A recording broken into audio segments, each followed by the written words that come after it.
Esta es la historia de la trágica muerte de un niño y del aún más trágico descubrimiento de quién lo asesinó.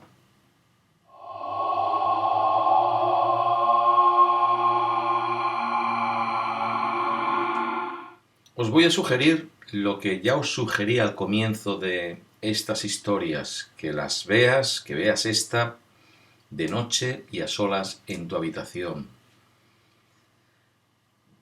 Desde que empecé a hacer estas historias, supe que en algún momento iba a tener que contar esta, y me lo he estado planteando, el hacerlo o no. Finalmente he decidido contar esta historia, pero como veis he escogido hacerlo en plena luz del día, rodeado de ruidos diurnos, el cantar de los pájaros, porque si no, y aún así, tal vez no pueda contarla. No por terrorífica, sino por dolorosa, porque esta es la historia de un amigo mío. Alguien que realmente fue mi amigo y que descanse en paz. Su nombre era Jesús Zuloaga. Tenía un hermano mayor que él, Alberto. Le sacaba 3 o 4 años. Alberto era un chico serio, formal, mientras que mi amigo, su hermano Jesús, pues era más alegre, como yo. Entramos juntos, teníamos la misma edad, estábamos en el mismo curso, estábamos en la misma clase, destacábamos en la misma asignatura de actividades manuales, que, bueno, era todas las actividades artísticas, no solo manuales, porque yo destacaba en la de recitar y actuar y cantar, y él sí, destacaba con las manos, hacía unos modelos de marquetería fantásticos, pero sobre todo lo que hacía eran unas esculturas como yo nunca he visto hacer a nadie. El chico, yo no sé dónde habría aprendido, pero tenía un talento para esculpir el cuerpo humano de una manera increíble, aun siendo un niño. Y oportunidades para demostrar su talento tenía de sobra, porque todos esculpíamos en arcilla. A un lado del colegio, en un lateral de la montaña, había una zona que en cuanto se ponía húmeda, era como una pista de patinaje, era toda una arcilla fantástica, estupenda. Y ahí, pues una de las primeras actividades del año, del curso, dentro de actividades manuales, era precisamente la de ahí íbamos, cogíamos arcilla y todos trabajábamos con la arcilla, porque además, a final del primer trimestre, el día 8 de diciembre, que es el Día de la Inmaculada, patrona de infantería, era la fiesta general del colegio, justo antes de las Navidades, pues teníamos un concurso de belenes y cada clase hacía un belén diferente. Y era una actividad, bueno, especial. Luego bajaba el director con todas las monjas, iban de clase en clase, a ver quién ganaba el concurso de belenes, y los chicos de una clase nos pasábamos por todas las otras clases y ahí íbamos todos viendo los belenes que nosotros ganábamos siempre en mi clase, porque teníamos a mi amigo Jesús, que tenía unas manos, aunque teníamos que hacer todos teníamos que hacer el belén, ¿no? A lo mejor te tocaba hacer una oveja, o un San José, o un pastor con una oveja, un hombre. Tú intenta hacer un pastor. Me estoy riendo porque no parecían belenes, o sea, nos reíamos. eh, si te dicen en lugar de un belén eso es, ha caído una bomba atómica y es lo que ha quedado, pues parecía más. O es un pub de otra galaxia lleno de alienígenas, pues había portales de Belén que decía, a ver, ¿quién es el burro, quién es el buey y quién es San José? Y no se diferenciaba uno de otro, ¿no?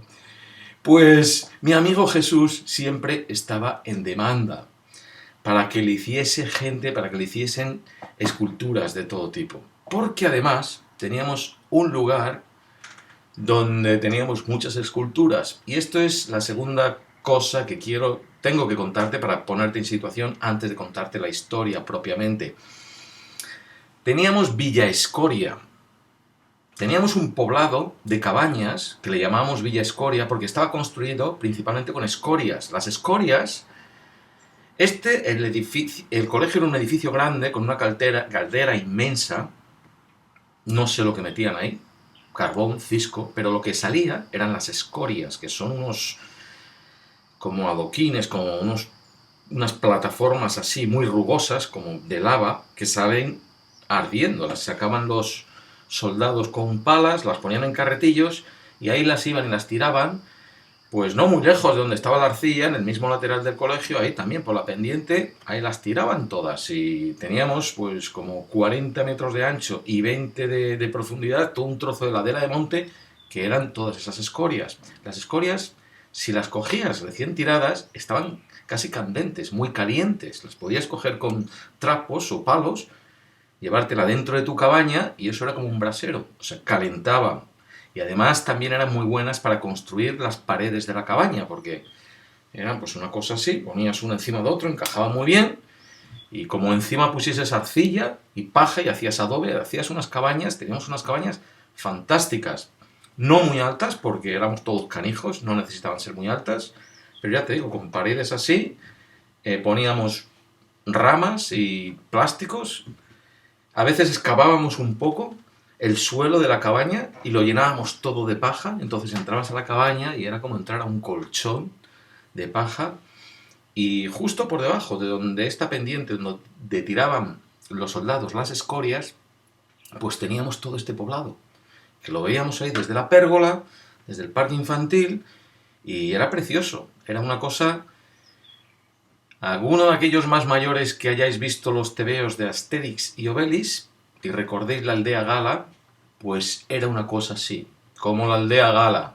Teníamos cabañas y marcábamos nuestro territorio, hacíamos calles, plazas, hacíamos esculturas con piedras, poníamos jardincitos, teníamos de todo. Algunos nos traíamos candados en las vacaciones y algunas cabañas tenían como una especie de puerta o metálica de chapa o de un trozo de madera, pero las cerrábamos. Entonces, era nuestro espacio íntimo, donde guardábamos las cosas que no queríamos que nos robasen o que nos viesen, porque los mayores, o sea, cada grupo de amigos hacía su cabaña, cada clan, entonces los mayores ahí guardaban las revistas pornográficas.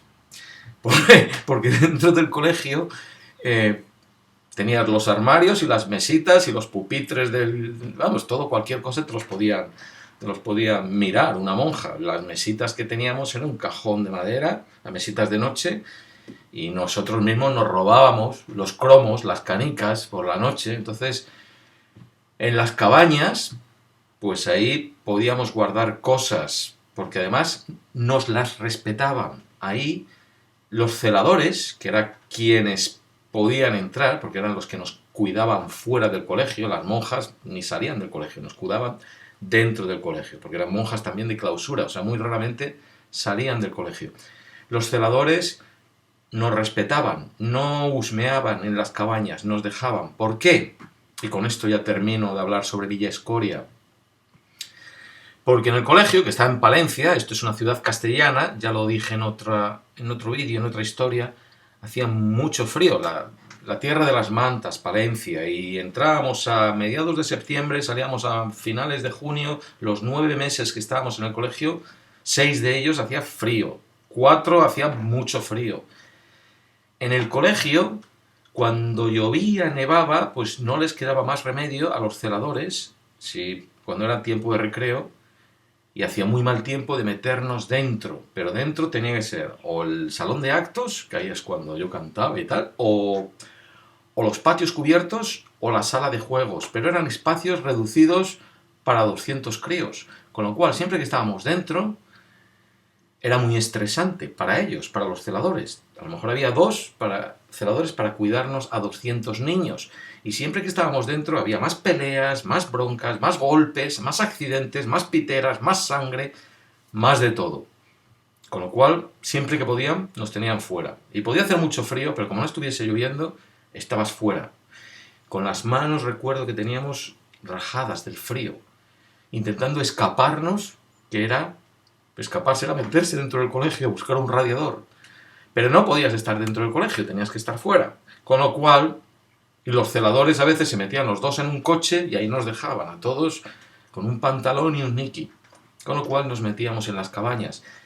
Y desde las cabañas oíamos la campana cuando tocaba pues para formar filas y volver dentro del colegio, nos respetaban, nos permitían tener Villa Escoria. Y Villa Escoria era un suceso. Lo queríamos como lo que era el espacio de nuestra propia expresión, nuestra propia intimidad.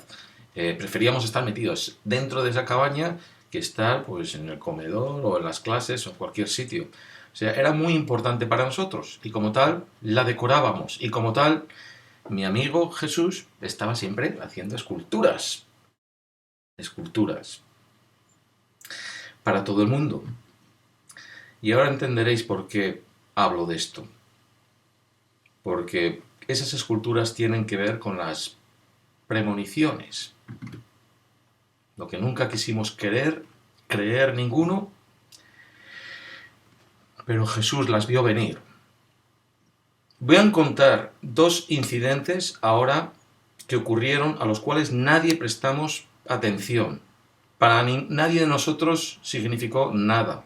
De hecho, el segundo de estos incidentes es que ni nos dimos cuenta, excepto Jesús. Los voy a contar tal como pasaron en orden cronológico, aunque a mí la importancia de ello y el que para Jesús significaban premoniciones no me lo contó él mismo hasta más tarde. El primer incidente es que un chico tenía una escultura de Don Pepón, que era uno de los celadores, Don Pepón. Y esto lo había hecho Jesús. Y vamos, veías la escultura y lo reconocías. Coño, es Don Pepón, lo reconocías. Era Don Pepón. Bueno, Don Pepón llevaba un tiempo de baja. De baja. De cuando en cuando, celadores, profesores, personal, estaba de baja. Y a la figurita del Don Pepón un día se le rompió la pierna. Ni sé cómo pasó. Bueno, una pierna de rodilla para abajo. Y poco después, Don Pepón volvió de la baja. Pero volvió con muletas y con una pata del pantalón suelta. Le habían cortado la pierna y le preguntamos qué le había pasado y por lo visto, pues tiempo antes había pisado un clavo oxidado, no se había curado bien la herida, no se había puesto una vacuna del tétano y aquello se le había gangrenado hasta el punto que tuvieron que cortarle de rodilla para abajo. Y él siguió trabajando, él siguió viniendo, poco después puso una prótesis, una pata de palo, que él mismo se la quitaba porque le dolía, o sea que prefería estar sin ella que con ella. Pero bueno, alguien comentó, oh mira, como más tarde, como el cojo de Don Pepón, como la figurita. Nadie encajó las dos cosas. Jesús sí. Y yo lo que noté es que, bueno, como era mi amigo y pasaba tiempo con él, pues de pronto empecé a perderle. O sea, no quería, no es que se perdiese, es que yo dejé de hacerle caso. Porque como ya nos apuntaba a jugar, íbamos mucho al terraplén de la arcilla. Y él se ponía a hacer esculturas y yo, como no sabía, hacía canicas, que era lo que hacía, canicas para jugar. Y ya no quería venir allá, ya no quería hacer esculturas. La gente le seguía pidiendo y a partir de ese incidente ya no quería hacer esculturas. Y empezó a parecerse a su hermano, más callado, formal.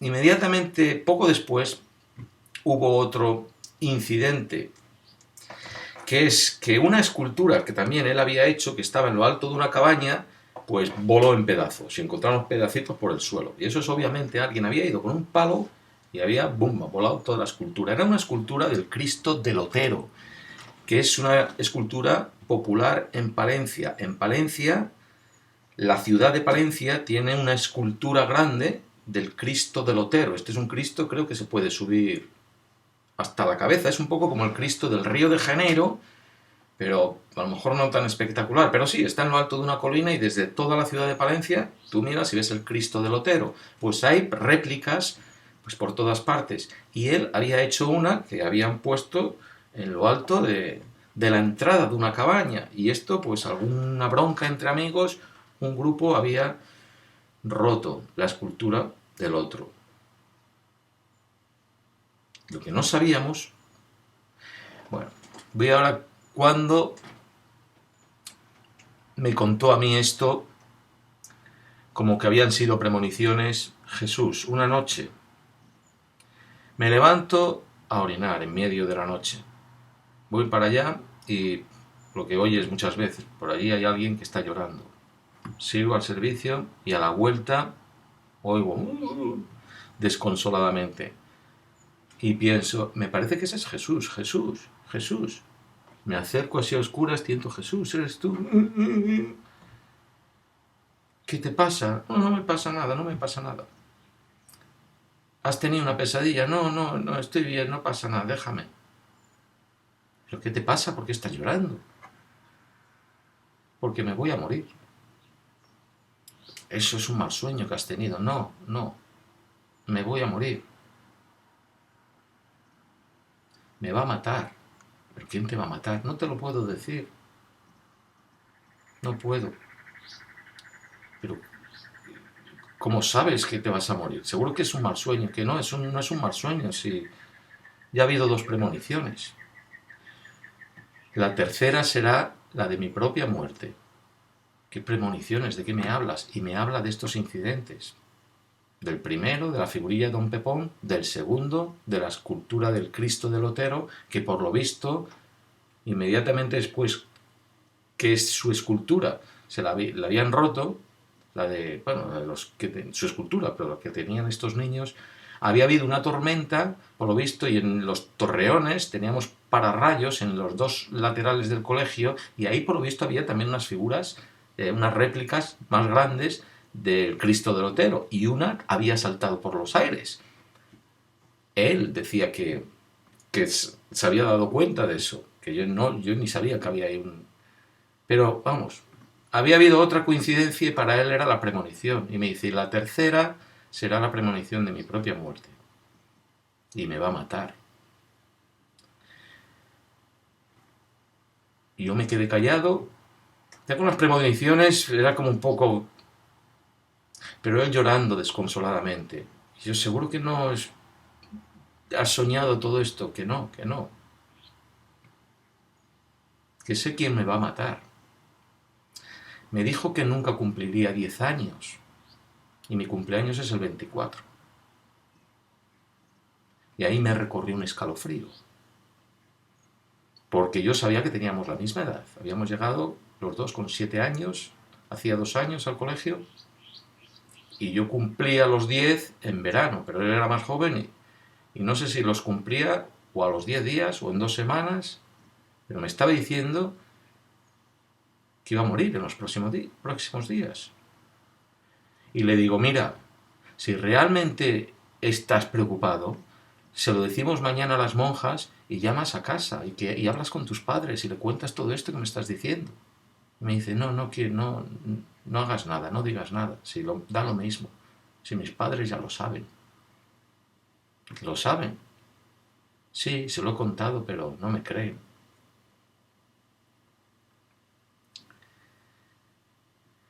Y este fue el momento cuando yo tampoco le creí y cuando yo cuando yo abandoné a Jesús. Este fue el momento. No le abandoné esa noche porque como no dejaba de llorar, pues yo me puse a llorar allí con él también. Me tumbé encima de la cama, le puse un brazo así por encima para intentar de consolarle y allí nos quedamos los 2 llorando hasta que él se durmió. Pero cuando estábamos allí los 2 juntos, lo que yo estaba pensando es, si tus padres no te creen, ¿por qué te voy a creer yo? Y no le creí. Y no sabía que esa era la última vez que nunca más hablé con él. Así que es que no le presté caso. A la mañana siguiente sí estaba pendiente de él. Al día siguiente estuve un poco pendiente de él y le vi que estaba... Y quería decirle algo a las monjas, ¿no? Pero él me había dicho que no y le vi que estaba cabizbajo. Y bueno, pero como somos cuando tienes 9 años, si no te hace caso un amigo o no te aburres con un amigo, pues te buscas otro. Y eso es lo que yo hice. Así que no le presté más atención. 2, 3 días más tarde, pasó un incidente extraño, raro. Estábamos todos en la iglesia, en misa, que teníamos que hacer misa, ir a misa todas las mañanas antes del desayuno, y de pronto en el momento del ofertorio, creo que es, o después del ofertorio, cuando el cura, la rutina nos la sabíamos todos muy bien, el cura levanta, ofrece el cuerpo y la sangre de Cristo, y luego se vuelve y abre el sagrario, la cajita creo que se llama, y saca el copón con las hostias, y entonces se daba la vuelta, hacía la seña a una monja que estaba en la primera fila, esa monja era la que siempre venía, se acercaba a comulgar primero, y detrás de ella pues ya era la señal para que saliésemos todos a comulgar, así fila tras fila, ¿no? El cura venía con el copón delante del altar y nos daba la comunión. Bueno, pues en el momento en que el cura se da la vuelta, abre el sagrario para coger el copón, nos quedamos y vemos como la capulla y ¡pumba! Un momento como si se parase y sacasen una foto. Y ahí ya estamos todos como dispuestos, como levantándonos, medio levantándonos para ir a comulgar, cuando el cura no se da la vuelta. Y nos quedamos así. Entonces se gira así, hacia un lateral, hacia uno de los dos monaguillos, que estaba todavía pues con el trapo, porque justo lo que pasa antes es que se lava las manos y el monaguillo tenía el trapo, y le hace un gesto, se acerca, le coge el trapo, y el cura, todavía de espaldas, cubre algo con el trapo, y sale, y se va directo a la sacristía. A la sacristía es el cuartito, pues desde donde el cura sale al iniciar la misa, y donde vuelve después de la misa, donde sale, vamos, la sacristía, pues de pronto desaparece y se mete ahí y nos quedamos todos como, ¿qué pasa? ¿Qué pasa? No mucho rato, más de medio minuto, pero menos de uno, ya iba una monja hacia allá, hacia la sacristía, cuando el cura sale otra vez con el copón y las hostias y va delante del altar y hace la seña, y ahí ya venimos todos a comulgar. Una interrupción. Fue a buscar el copón dentro de la sacristía.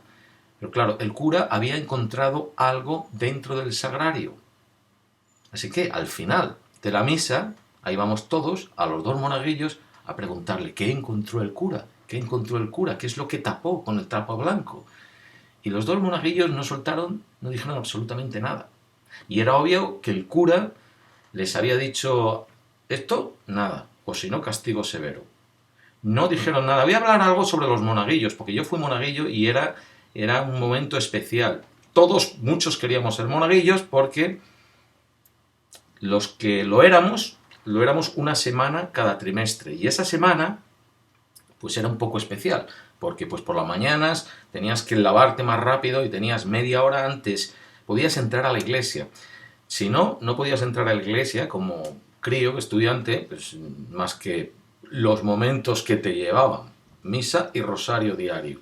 Pero como monaguillo, pues podías, ibas allí, preparabas, estabas en la iglesia, pues te salías de la rutina, preparabas los libros, los misales, las oraciones, alguna oración especial, entrabas en la sacristía, preparabas las vinajeras, lo que es el agua y el vinillo de mistela. Si eras muy valiente, pues probabas un poquito del vino dulce del cura, y luego pues las monjas te querían más, ¿sabes? Porque como eras monaguillo, pues se te veía ahí, leías una de las epístolas y las monjas te daban algún postre extra, o sea, te hacía sentir importante, ¿eh? Pero hablo de esto porque los monaguillos tenían el privilegio de entrar en la sacristía y en la iglesia cuando otros no. Entonces nos acercamos a los monaguillos. ¿Qué tenía el cura? ¿Qué ha encontrado el cura? No soltaron ni prenda, con lo cual todo el día ya se empezaron a cruzar las apuestas de golosinas a ver qué era lo que el cura había encontrado dentro del sagrario y había cubierto.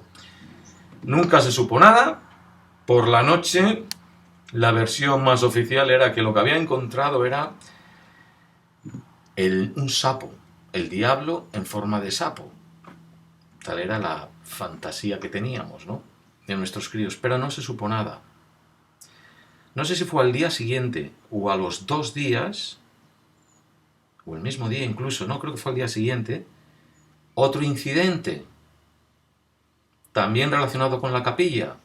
Por la noche, al salir de rezar el rosario, ya estaba anocheciendo, salimos, la capilla estaba en la parte de arriba, íbamos en filas por los pasillos hacia el comedor para cenar, y de pronto un crío dice: ¡fuego, fuego, fuego! Y nos volvemos todos, y según estaba pasando por una de las ventanas del pasillo, vio que había fuego fuera del colegio. Nos acercamos todos y efectivamente se veían fuegos allá, abajo. Bajamos hacia abajo, a la parte baja, y por una puerta lateral las monjas salen a ver, y allí salimos todos en tropel, salimos del colegio, vamos al borde de la montaña, el terraplén, y vemos que allí abajo Villa Escoria se está quemando. No un fuego, 4 o 5 cabañas. Y nos quedamos, vemos bajar a dos soldados, uno con un pico, otro con una pala, y se ponen a picar uno y el otro a coger arena y a echarle por encima. Y nos quedamos, pues no mucho rato, como 3-4 minutos ahí. ¿Quién habrá hecho esto? ¿Quién? Las cabañas quemándose. Y las monjas nos dicen, venga, aquí no hay más nada que ver, al comedor. Nos forman filas, volvemos al comedor, nos empiezan a servir la cena, todos muy excitados allí, cuchicheando quién ha sido, quién habrá sido, quién puede haber quemado las cabañas, que si ya empiezan a cruzarse las especulaciones, cuando de pronto veo una imagen que es de las más... Esta no me la puedo borrar nunca de la cabeza, porque es una imagen repetida, que la he visto en varias... que se relacionan distintas... Es la imagen de a lo mejor estar o en el comedor, como estábamos en este caso, o en el salón, o en los lavabos, en cualquier lugar, y de pronto ver entrar a una monja de las que veíamos menos, no de las que nos cuidaban, porque había monjas más de clausura, y siempre que venía era algo inusual. Entonces, muchísimas veces venía para dar una mala noticia. A veces venía para decir, estaban llamando a un niño, una conferencia, y le decían que algo malo había pasado en su casa, o casi nunca venían con buenas noticias. O sea, inmediatamente que entró una monja de estas, lo que vi es se acumula allí todas las monjas y un par de chicas de la limpieza, hacen un corrillo, y esta monja dice algo, y veo a otra monja que reacciona.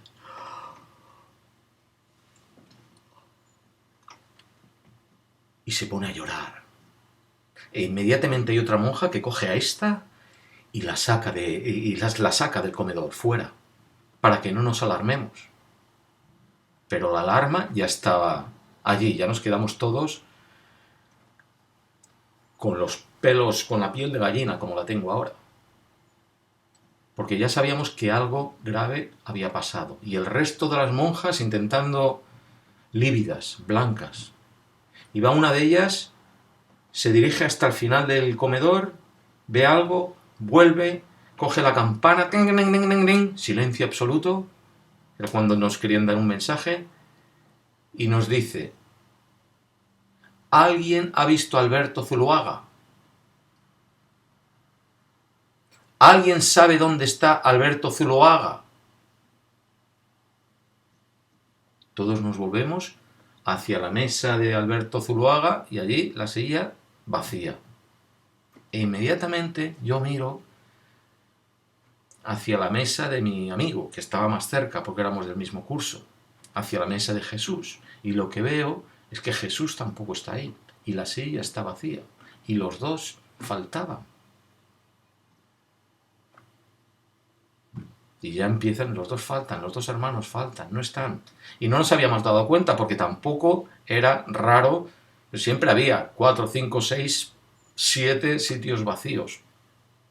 Porque había gente que se ponía enferma, o había gente que estaba castigada, o le habían mandado a alguien a hacer algo y llegaba más tarde. Si te ponías enfermo, a lo mejor durante el día decías, hermana o profesor o celador, que me duele la cabeza, vete a la enfermería, te veía la monja, uy, tienes 40 de fiebre, tómate esto y métete en la cama. Y no te enterabas de que esa persona estaba enferma hasta que llegabas por la noche y veías al dormitorio, coño, ese ya está en la cama. O si estaba muy enfermo, ni dormía ahí, iba al Torreón directamente. Los hermanos Zuloaga faltaban y el incendio acababa de pasar, o todavía estarían apagándolo los soldados. Hermana, ¿qué ha pasado? Las hermanas lívidas, no soltaron nada. Después, la rutina después de cenar, pues durábamos hora y media hasta que apagaban la luz y nos dormíamos. Después de cenar ya no salíamos del colegio, íbamos hacia los dormitorios, pasábamos por los servicios, ahí hacías cola para hacer tus cosas, llegabas a los dormitorios, era cuando limpiabas los zapatos, te preparabas, dejabas tal, hacías cosas durante un tiempo hasta que apagaban la luz. Esa noche las hermanas intentaron acelerar todo el proceso porque estábamos súper excitados con lo del incendio. ¿Y dónde estaban los hermanos Zuloaga? Pues claro, ya nuestro deporte favorito, especular, ¿qué ha pasado? ¿Qué ha pasado?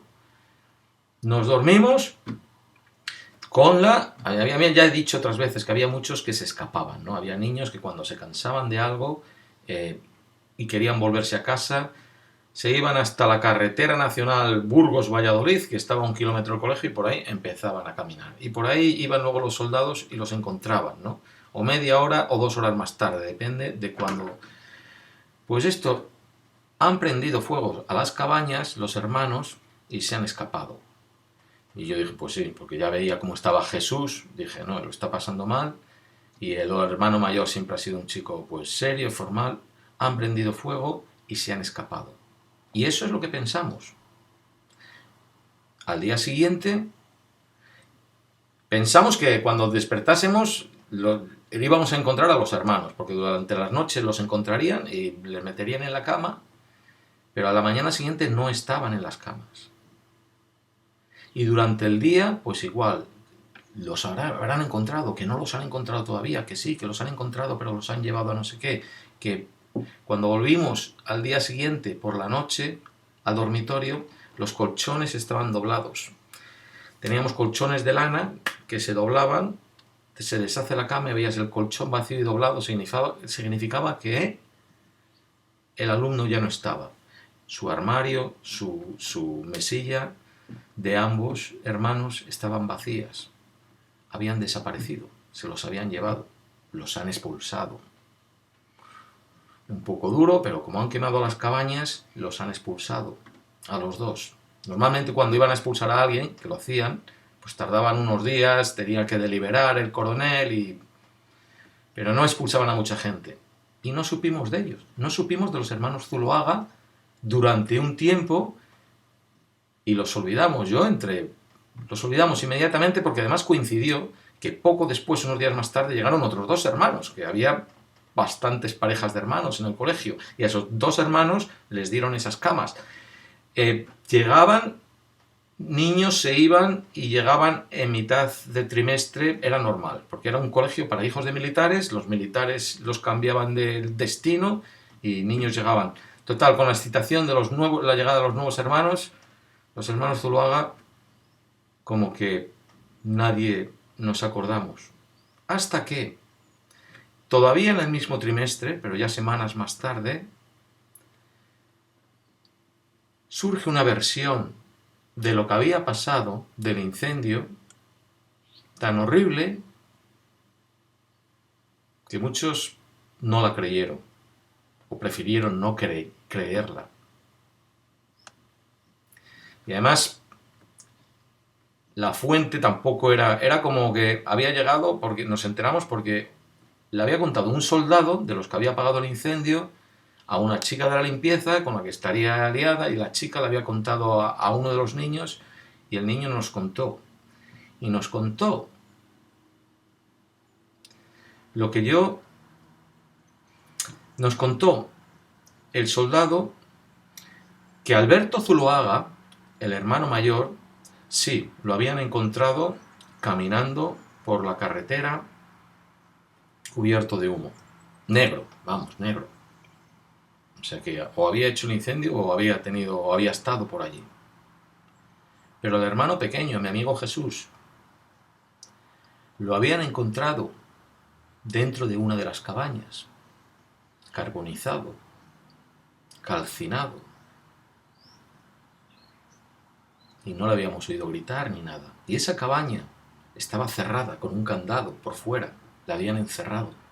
Y no solo eso, sino que la habían encontrado encadenado, con una cadena puesta así como esposas, con una cadena entre las manos, colgada por encima de un piquete que es una pequeña barra metálica, un algo pues para sujetar una pequeña viga, y había puesto por ahí, le habían encontrado en una posición con las manos así,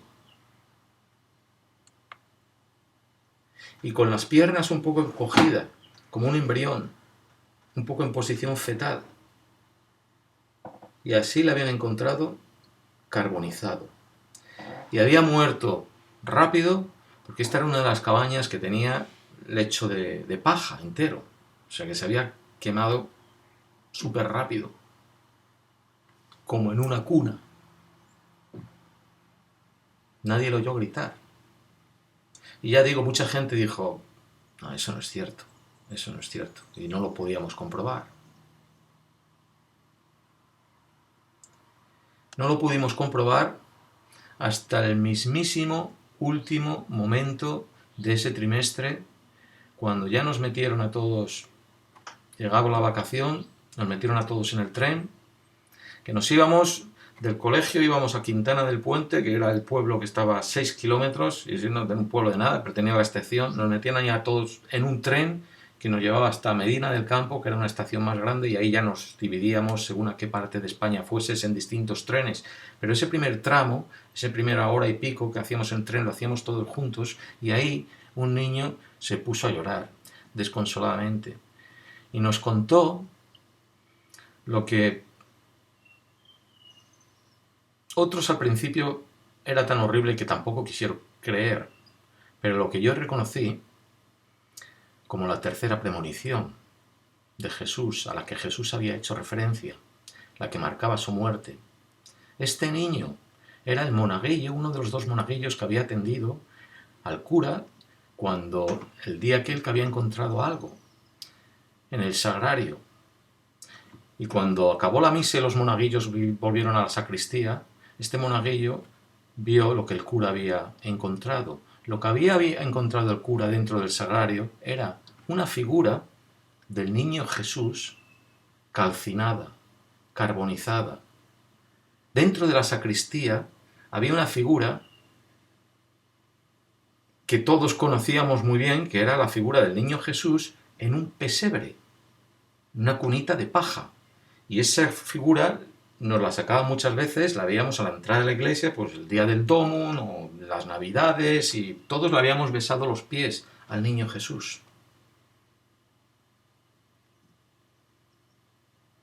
El niño Jesús era la mismísima postura que el soldado decía que habían encontrado a Jesús calcinado. Al niño Jesús, la figura la habían metido en el sagrario, ya quemada, calcinada, pero lo que habían quemado en la sacristía, alguien había prendido fuego al pesebre, a lo que era el pesebre de paja, tal como Jesús había muerto dentro de la cabaña. Y esa figura del niño Jesús, que sería pues de escayola, había quedado negra, era lo que el cura se había encontrado metido dentro del sagrario. ¿Quién podía haber quemado esa figura en la sacristía?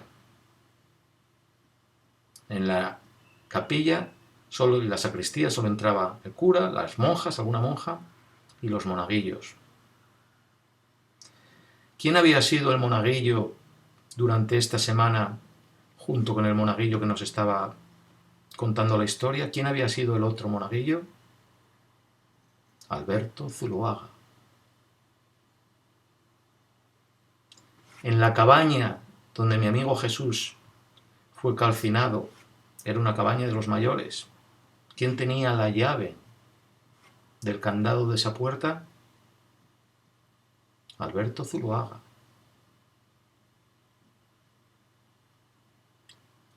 Alberto, el hermano mayor, había asesinado a su hermano pequeño.